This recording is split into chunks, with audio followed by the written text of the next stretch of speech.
जनवरी को भारत न्यूजीलैंड के बीच होगा मैच।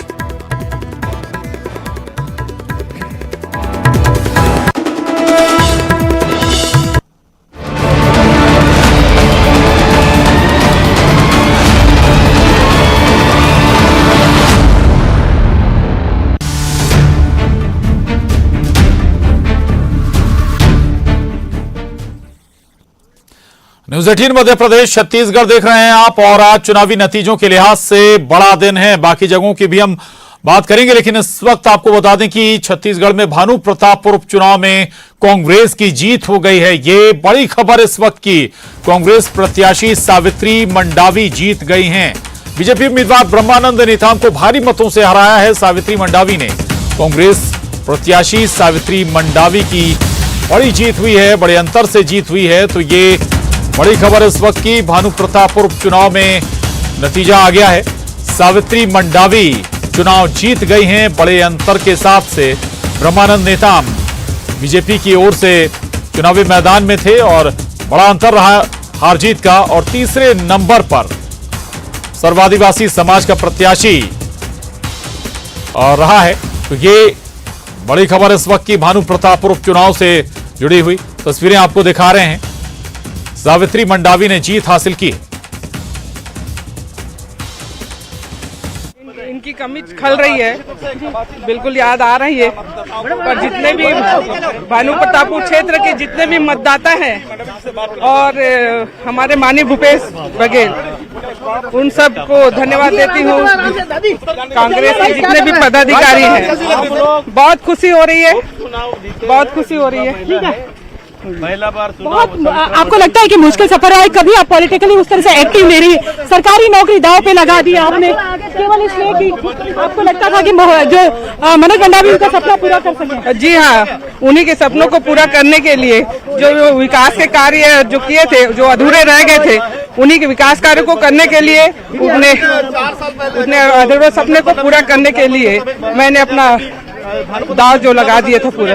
महिलाओं के लिए क्या करेंगे आपको? बिल्कुल, महिलाओं के लिए जो भी मूलभूत सुविधाएं, जो भी महिलाओं के लिए कार्य होगा, बिल्कुल हम जनता के बीच जाएंगे, महिलाओं से पूछकर उनके लिए बिल्कुल करेंगे। मनोज मंडावी को समर्पित है। बिल्कुल बिल्कुल। मैं जो बोलता हूँ, एक गरीब आदमी है, एक गोदी खोदने वाला आदमी है, एक मेहनत करने वाला आदमी हूँ। बड़े लोगों के साथ लड़ाई करने का मैं कोई उचित नहीं समझता। मैं कांग्रेस पार्टी झंडी बांधो, दर्री बांधो, कांग्रेस पार्टी जिंदाबाद नारा लगाओ, वो काम करता हूँ। नजर नहीं आ रहे हैं, आप दूर रह जाओ। वो तो बहुत बड़ा आदमी है और नजर नहीं आएगा।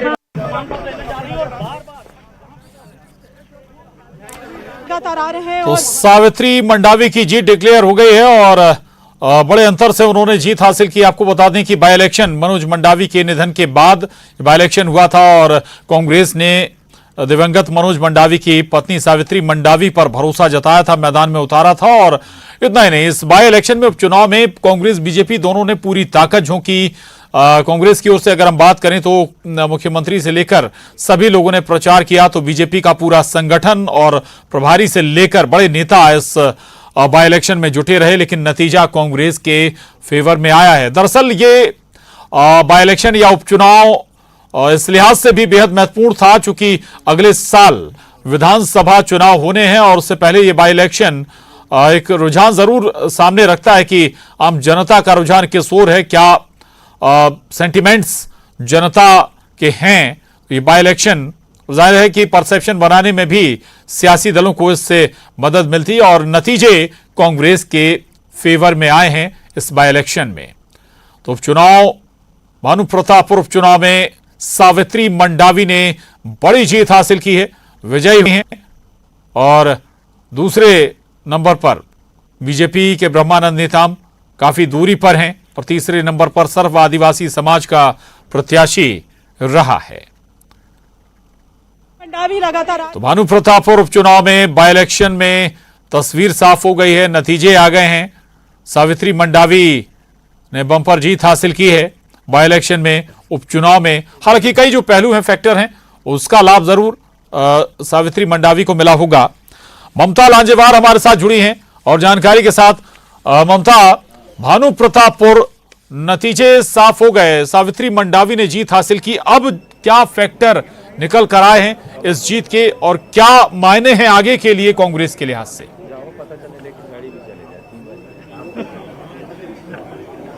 बिल्कुल, देखिए 21,098 वोटों से सावित्री मंडावी ने जीत हासिल की है और इस वक्त हम आपको दिखाएंगे कि यहाँ पर प्रमाण पत्र मिलने वाला है। उसके पहले आप देखेंगे कि यहाँ पर सावित्री मंडावी बैठी हुई है, अनिला भेड़िया जो है मंत्री अनिला भेड़िया बैठी हुई हैं, संगीता सिन्हा बैठी हुई हैं और इसके साथ ही कवासी लखमा यहाँ पर बैठे हुए हैं। सावित्री मंडावी को आप देख सकते हैं कि जीत के बाद जो है वो काफी इमोशनल हो गई थी और अब आप उनके चेहरे को देख सकते हैं कि ठहर सी गई है, क्योंकि जब इस तरह से नतीजे आते हैं तो ज़ाहिर तौर पर एक उथल पुथल तो मची हुई थी नतीजे आने के पहले, और जब नतीजे आए तो नतीजे जो है उनके पक्ष में आए, शानदार नतीजे आए।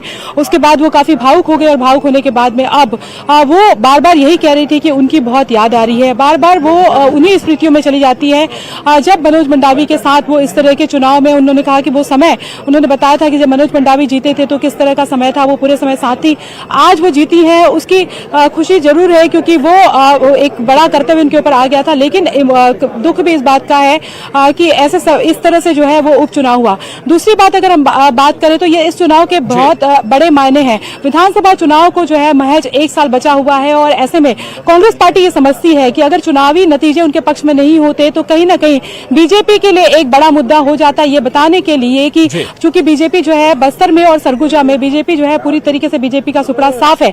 ऐसे में बीजेपी कोशिश कर रही थी कि किसी तरीके से एक सीट मिल जाए तो कार्यकर्ताओं में भी उत्साह हो जाता। और दूसरी बात जो है वो ये भी कह पाती कि जो कांग्रेस पार्टी के काम से जो है वो आदिवासी जो है वो खुश नहीं है और आरक्षण का जो मुद्दा है खासतौर पे वो जो गरमाया हुआ था वो कहीं ना कहीं उसका लाभ बीजेपी को वो उसको देने की कोशिश को एक बड़ा कारण बताती।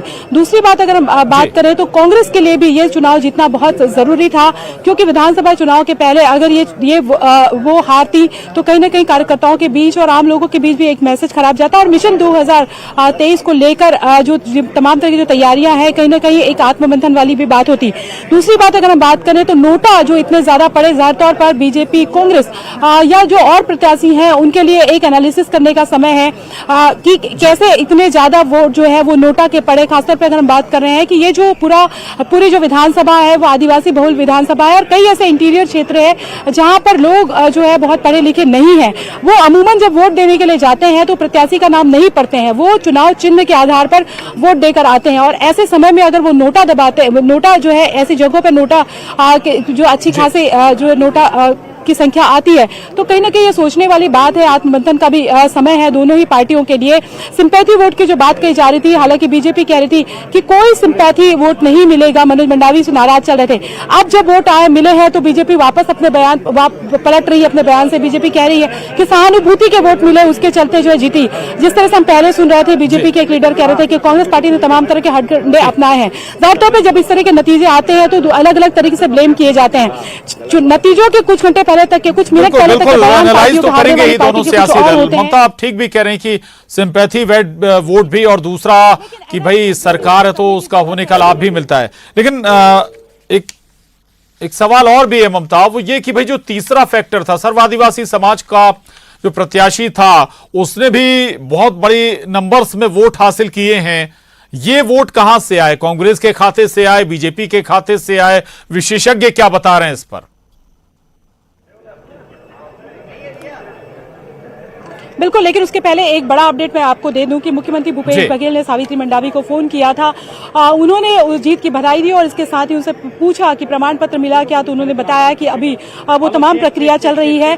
दूसरी बात अगर हम बात करें जो अकबर कुर्राम का ने जिस तरीके से वोट पाए हुए हैं, जाहिर तौर पर ये इसका जो पहले कांग्रेस पार्टी ये कह रही थी कि अकबर कुर्राम जो खड़े हुए हैं कहीं न कहीं बीजेपी का हाथ है इसमें, और सर्व आदिवासी समाज के ज्यादातर लोग जो हैं, जो आदिवासी समाज के ज्यादातर लोग हैं वो कांग्रेस पार्टी के साथ है और वो ये कह रहे थे। लेकिन नतीजे ठीक उलट आए। जब नतीजे आए उसके बाद में जाहिर तौर पर देखा गया कि बीजेपी जो है, कई बार ऐसे हुआ कि चौथे पांचवें राउंड तक के जो ब्रह्मानंद नेताम है वो तीसरे नंबर पर चल रहे थे, अकबर कुर्राम दूसरे नंबर पर चल रहे थे। जाहिर तौर पर जो वोट बटे हैं वो कहीं ना कहीं ये थे कि 2 लोगों में सबसे ज्यादा वोट मिले हैं। हालांकि रिजर्व सीट है और प्रत्याशी भी आदिवासी थे और कैंडिडेट भी जो वोटर्स भी है वो भी बड़ी संख्या में आदिवासी जो वोटर्स हैं। तो कहीं ना कहीं अगर हम बात करें तो कांग्रेस पार्टी को सबसे ज्यादा मिले और ब्रह्मानंद नेताम को अकबर कुर्राम को मिले। तो सर्व आदिवासी समाज का कहना है कि आरक्षण का जो मुद्दा हमने उठाया था, कहीं ना कहीं उसको लेकर जो लोग हमारे साथ में आए वो साफ कहता है कि वो ना कांग्रेस से संतुष्ट है ना बीजेपी से संतुष्ट है। लेकिन दूसरी तरफ अगर हम बात करें, जो बीजेपी कह रही थी कि अकबर कुर्राम के खड़े होने का फायदा हमें मिलेगा, अगर वोट कटेंगे तो उसका फायदा हमें मिलेगा, वो सारे तमाम जो दावे हैं वो ढह गए और इसका फायदा सीधे तौर पे हमने देखा कि कांग्रेस पार्टी को ही मिला है।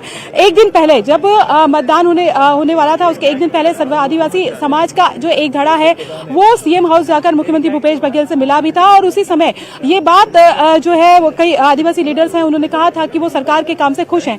उसी समय ये बात सामने आ गई थी कि कहीं ना कहीं एक बड़ी फूट जो है वो सर्व आदिवासी समाज के बीच में भी पड़ गई है और जो एक बड़ा खतरा जो कांग्रेस पार्टी के ऊपर नजर आ रहा था, सर्व आदिवासी समाज के जो वोट का वो खतरा टलते हुए नजर आ रहा था। और जाहिर तौर पर जो नतीजे आए वो साफ तौर पर दिखे कि जिस तरीके से बीजेपी को जो मान के चली थी बीजेपी की हमें ये आदिवासी वोटर्स के जो सर्व आदिवासी समाज ने जो प्रत्याशी खड़ा किया तो आदिवासी वोटर्स के जो वोट मिलेंगे वो नहीं मिले। जी बिल्कुल बिल्कुल ममता, बहुत विस्तार से आपने बताया इस बाई इलेक्शन को जो नतीजे आए हैं। थोड़ा सा ये भी बताइएगा, चूंकि अगर हम पिछले विधानसभा चुनाव की बात करें 2018 में इसी सीट पर बहुत ज्यादा अंतर नहीं था कांग्रेस बीजेपी के बीच, इस बार अंतर बड़ा हो गया। क्या ये जो आदिवासी बेल्ट की ये सीट है ये मूड 2023 का भी बताती है क्या?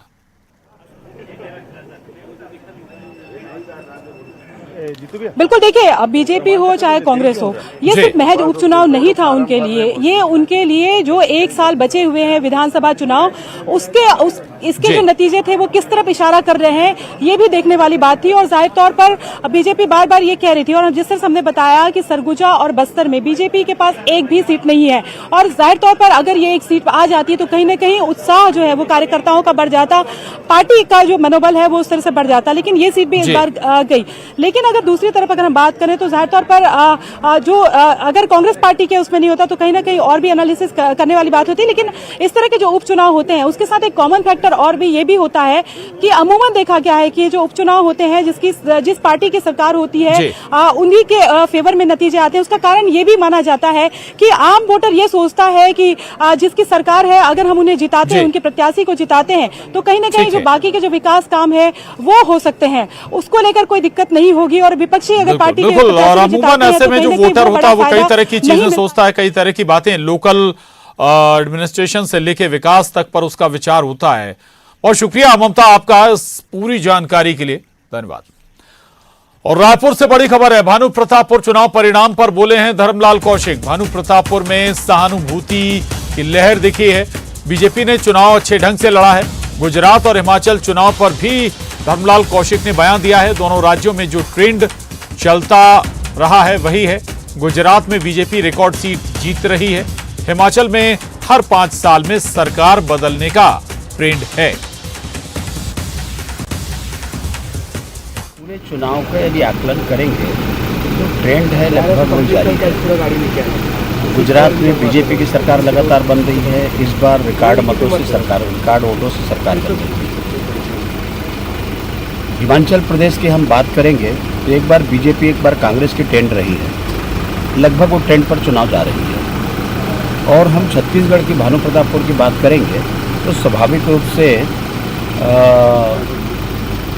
पति की जब मृत्यु हुई और पत्नी को दिया जाता है तो एक सहानुभूति का लहर रहता है। बीजेपी ने प्रयास किया अच्छे ढंग से हम चुनाव लड़ें और चुनाव को हमने बहुत अच्छा लड़ा।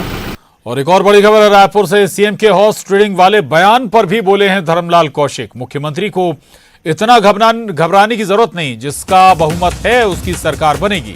मुख्यमंत्री को अपने लोगों पर भरोसा क्यों नहीं है, छत्तीसगढ़ में भी यही स्थिति है।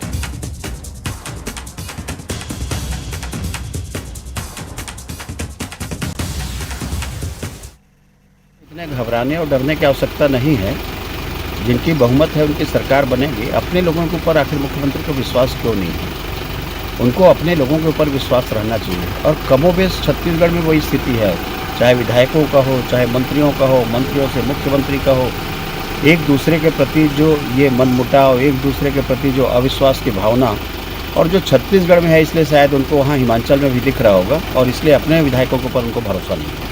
और अब बड़ी खबर भोपाल से है, गुजरात चुनाव के नतीजों पर बीजेपी का मध्य प्रदेश में जश्न शुरू हो गया है। सीएम शिवराज बीजेपी दफ्तर पहुंचे हैं। ढोल नगाड़ों आतिशबाजी के साथ बीजेपी दफ्तर में जश्न मनाया जा रहा है। बीजेपी के कई और बड़े नेता भी बीजेपी कार्यालय में मौजूद हैं। तस्वीरें आप देख रहे हैं। जश्न मनाते हुए बीजेपी नेता और खुद मुख्यमंत्री शिवराज सिंह चौहान बीजेपी दफ्तर पहुंचे हैं। बीजेपी के कई और बड़े नेता भी मौजूद हैं। सीएम शिवराज ने विक्ट्री साइन भी दिखाया और मुख्यमंत्री शिवराज सिंह चौहान ने कहा कि कांग्रेस का गुजरात में सूपड़ा साफ हो गया। गुजरात विकास मॉडल को आज दुनिया अपना रही है। गुजरात में विकास और जन कल्याण की आंधी है। इस आंधी में कांग्रेस उड़ गई। राहुल बाबा को अब कांग्रेस खोजो यात्रा ना निकालना पड़े। हम भी मध्य प्रदेश में तैयारी में जुट गए हैं।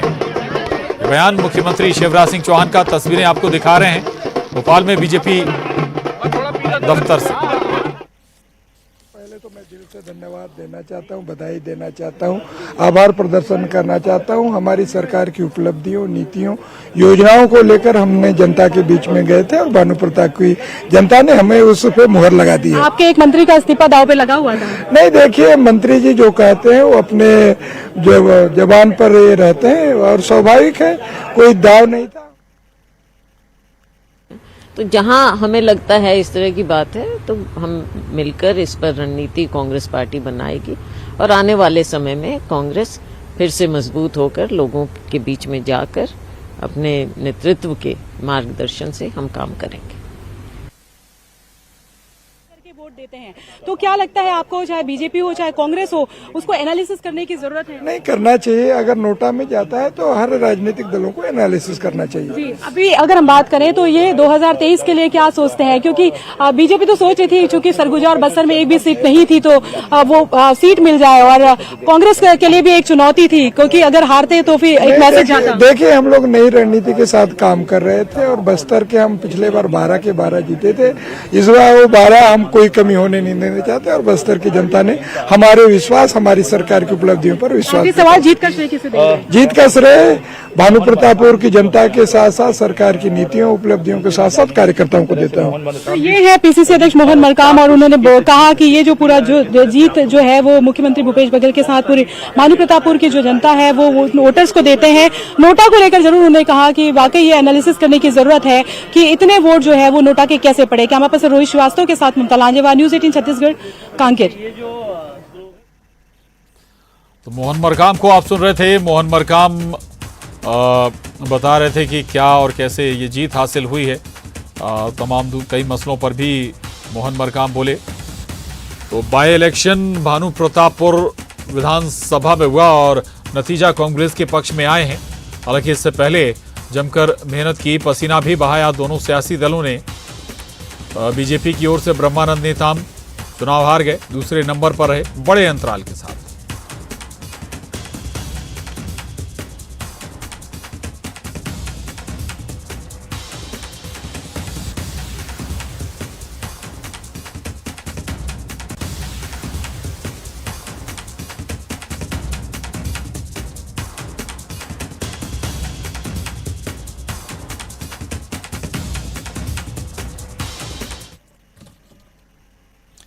तो बात भानु प्रतापपुर की हम कर रहे हैं और भानु प्रतापपुर विधानसभा उपचुनाव में आपको बता दें कि सावित्री मंडावी ने जीत हासिल कर ली है। सावित्री मंडावी ने जीत ही हासिल नहीं की, लेकिन बल्कि बड़े अंतराल के साथ जीत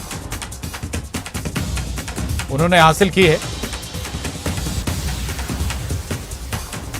और दूसरे नंबर पर ब्रह्मानंद नेताम रहे हैं, तो तीसरे नंबर पर सर्वादिवासी समाज का कैंडिडेट रहा है। आगे बढ़ेंगे। विश्व शौचालय दिवस पर नेटवर्क 18 ने रैकेट के साथ मिलकर भारत को बेहतर स्वच्छता के लिए प्रेरित करने के लिए 8 घंटे का एक भव्य टेलीथॉन मिशन स्वच्छता और पानी का आयोजन किया। इस अभियान ने देश के प्रमुख नेताओं, मशहूर हस्तियों, चेंज मेकर्स, स्वच्छता कार्यकर्ताओं और विचारकों को इस वादे के साथ एक साथ लाया कि कोई पीछे नहीं छूटेगा।